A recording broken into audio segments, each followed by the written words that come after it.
You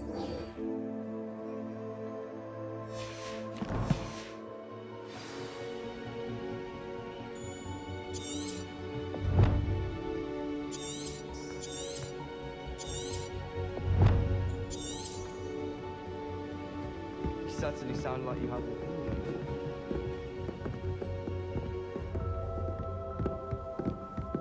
Isn't Sebastian Sallow's family from Belfast?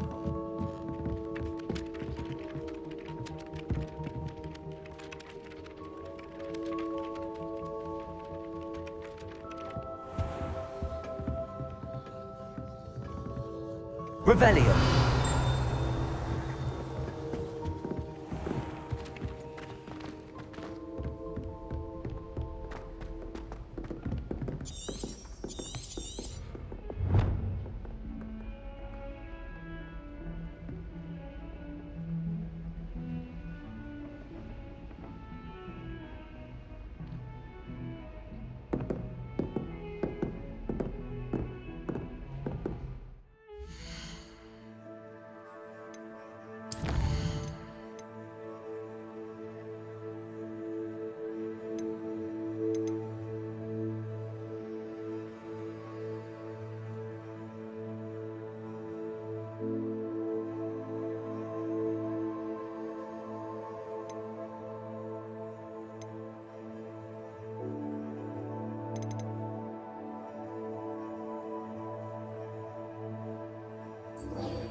Revelio.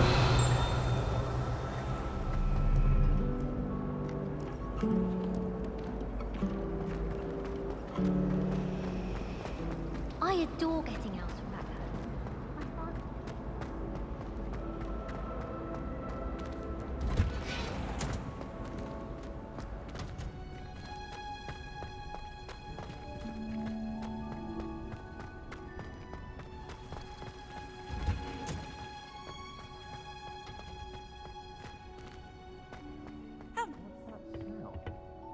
Is she growing Punja's onion again?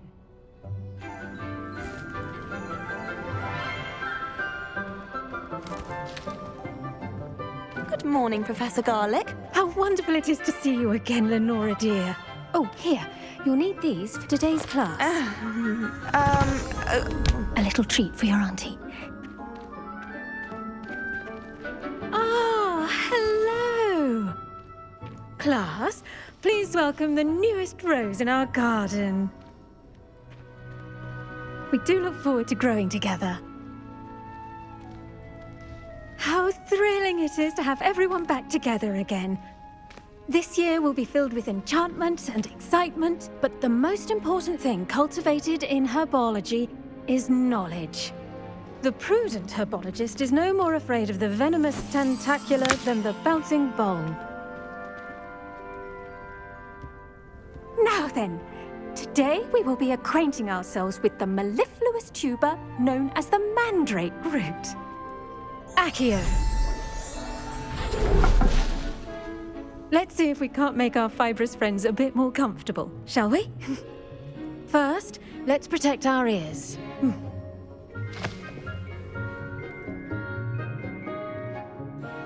Now, everyone, grip their mandrake by the tendrils and give it a firm tug.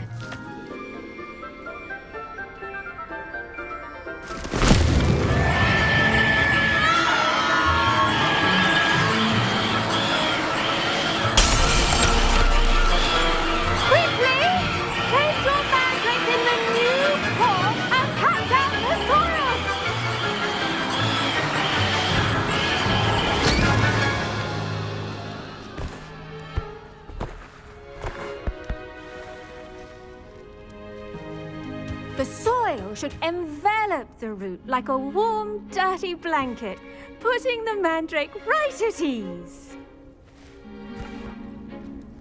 Reparo! I'm very sorry about that. Yours was a bit mature, I'm afraid. All right then, off you go. Splendid work, everyone. Now, for our next task, we'll be planting Dittany at our potting tables. You can all get started.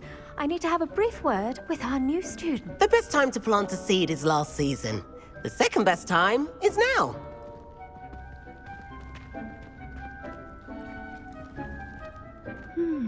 I wonder if hippogriffs like knotgrass. I do wonder about Professor Fig. He's hardly ever in his classroom.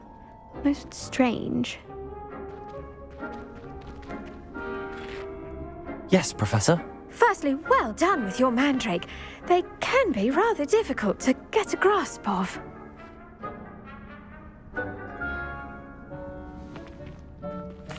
Actually, I enjoyed it. I couldn't help but catch your enthusiasm. How kind of you. It seems you're already taking to herbology like a mandrake to fresh soil. Now, as I mentioned, next we'll be planting Dittany. Let us find you some seeds. I already have some, Professor. Picked them up in Hogsmeade. You visited the Magic Neep. Wonderful! A prepared student is bound to bloom. I've arranged for you to have your own potting table here in the classroom. Wasn't easy to spare one on such late notice. Plant the seeds there now, and you can return to harvest them later. Even with soil, sunlight, and a bit of magic, they will take time to grow.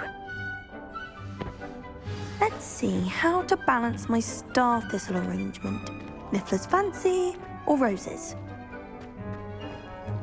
Dittany's restorative properties make it a vital ingredient in the Wiggenweld potion, as you all should know from Professor Sharp's class.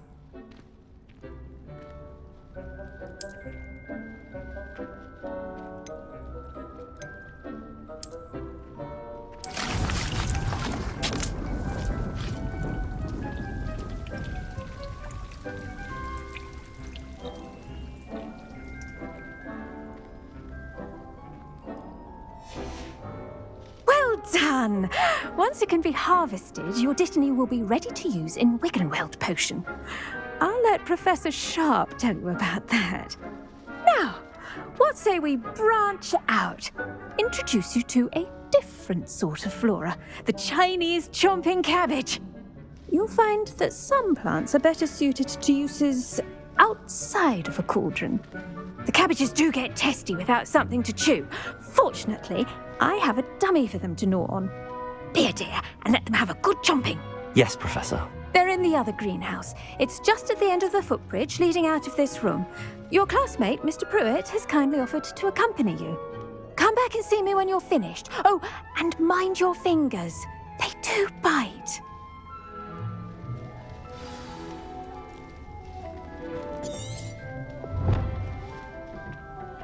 Hello. Saw you on your way to Hogsmeade the other day. Nice to meet you. I'm Leander. I'll be showing you the Chinese chomping cabbages. Up these stairs will take us there, but your lead.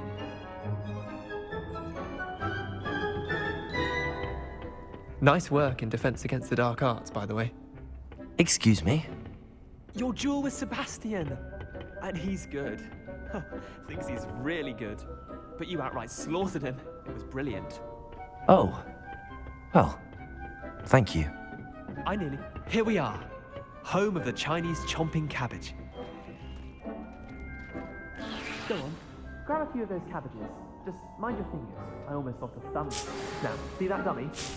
Just toss the cabbages at it, and they'll do the rest.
Look at that.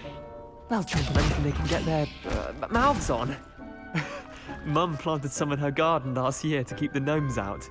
Did save her the denoming, but they left her honking daffodils in tatters. Vicious little bastards, aren't they? My kind of plants. Not like stupid booba tubers and bouncing bulbs. The kind of plants that just have your back in a fight. Not saying you can't go it alone, but, well, imagine that wasn't a dummy.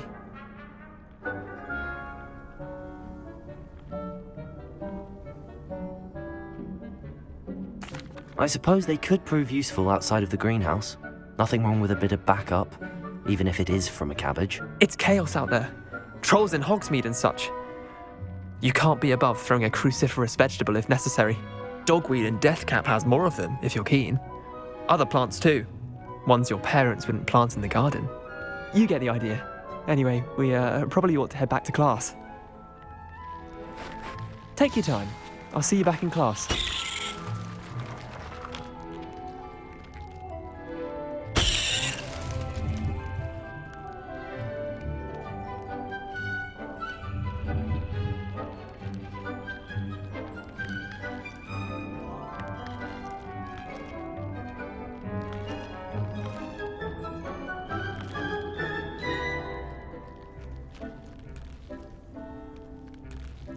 Students are like plants.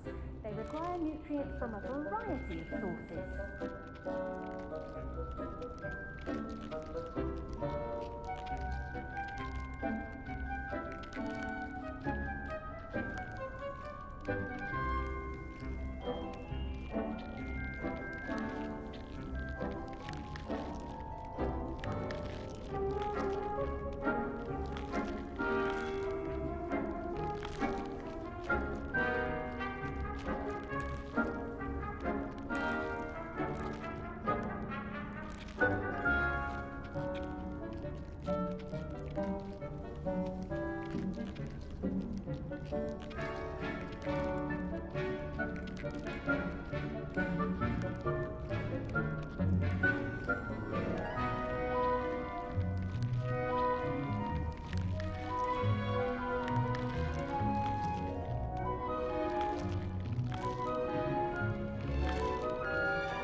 Revelio.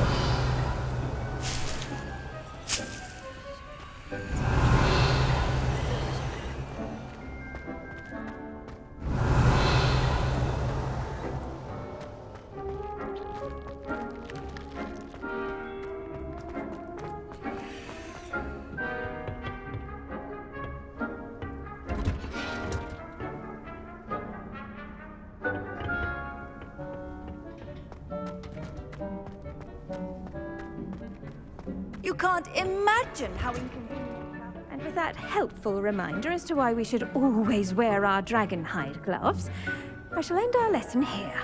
Terribly sorry, Mr. Clopton.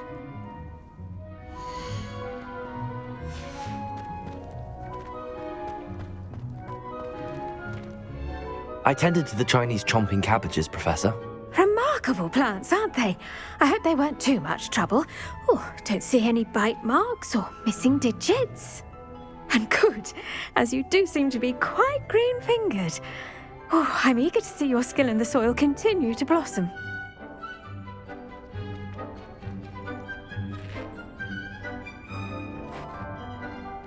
Magical plants have so much to offer. I'm eager to learn more. I'm glad. Herbology is a bounteous subject. Tend to your garden, and it will tend to you. Huh.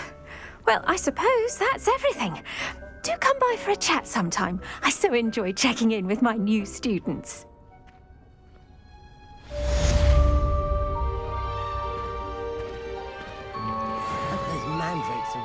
relishing their new pots. Only cost me my damned hearing. Revelio. Like anything, though, we must first understand it. That goes for plants as well as friendships. Kindness and concern are as necessary in the greenhouse as in the Great Hall.